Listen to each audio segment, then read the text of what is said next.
Cruising is one of the most important skills your child can practice to improve their balance and confidence to get ready to take steps independently. Welcome to this next video in the Getting Ready for First Steps video series.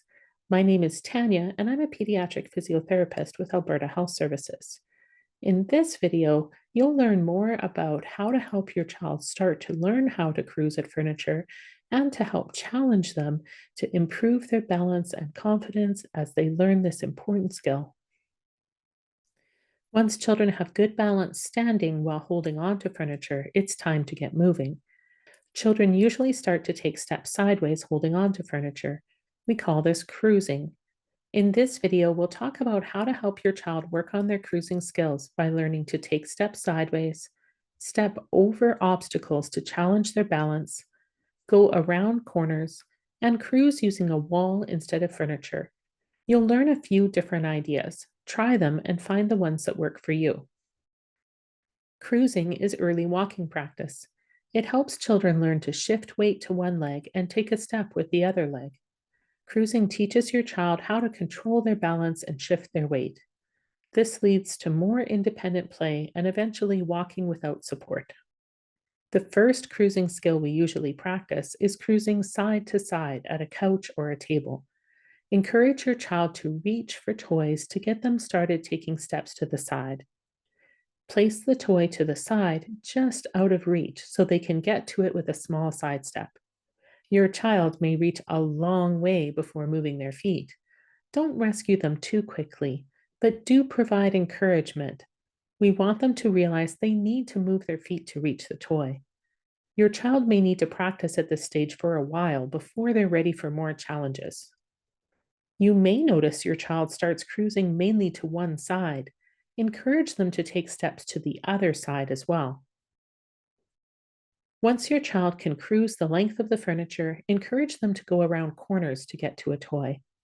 This decreases the amount of support they're getting from the furniture. Going around an inside corner is easier than going around an outside corner. Once again, you can help by moving the things that they want just out of reach.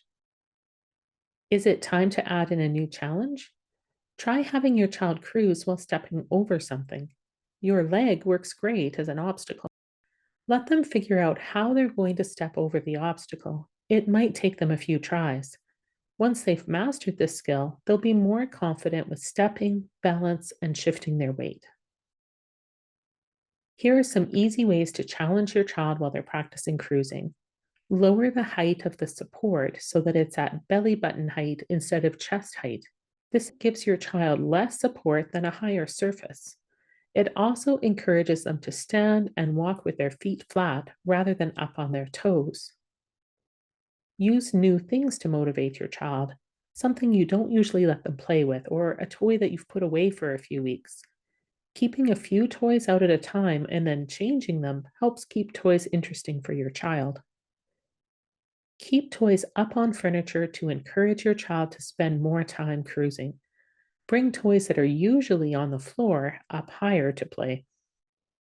As your child gets more confident cruising, they'll lean less on the furniture.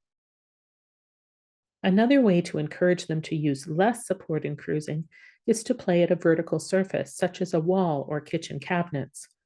Post-it notes or things taped along the wall will encourage your child to cruise along the flat surface to play. Many children will work on their cruising skills for months before they're ready to take steps on their own. Cruising is one of the most important things your child can do to get ready for walking. It is even better for building their strength and balance than walking with you holding their hands. If your child's ready for a new challenge, have them try cruising between two pieces of furniture. Start with two stable pieces of furniture side by side so that your child can hold on the whole time. If you're using something like a chair, you might need to keep a hand on it to keep it steady. Slowly move the furniture apart a few inches at a time as they play, so they have the confidence to still reach for the toy. Then move the furniture even a little further apart as they have more success. They will start to reach across larger gaps more confidently and may even let go briefly to stand independently for a few seconds. You can encourage them to move across the gap by keeping their attention on the toy. Make the toy as interesting as possible by playing with the toy with them. Again, keep it just out of reach until they move to the next piece of furniture. Once they get more comfortable moving between furniture that's side by side, you can keep them moving back and forth between two pieces of furniture for extra practice. Two couches or a couch and an ottoman like this are ideal to practice this skill. You can move them apart a little at a time. They're stable and they don't have hard edges or sharp corners. Have fun practicing cruising with your child. Any toys or household objects with lots of pieces that you can spread out are great to help practice this skill. Containers to put things into are also a fun way to practice. This could be a shape sorter toy or even just a kitchen container that you can put things into. This concludes our video about cruising. Watch the Walking with Support video to help your child get another step closer to walking on their own. Find information, support, and services for you and your child by clicking on the link in the description.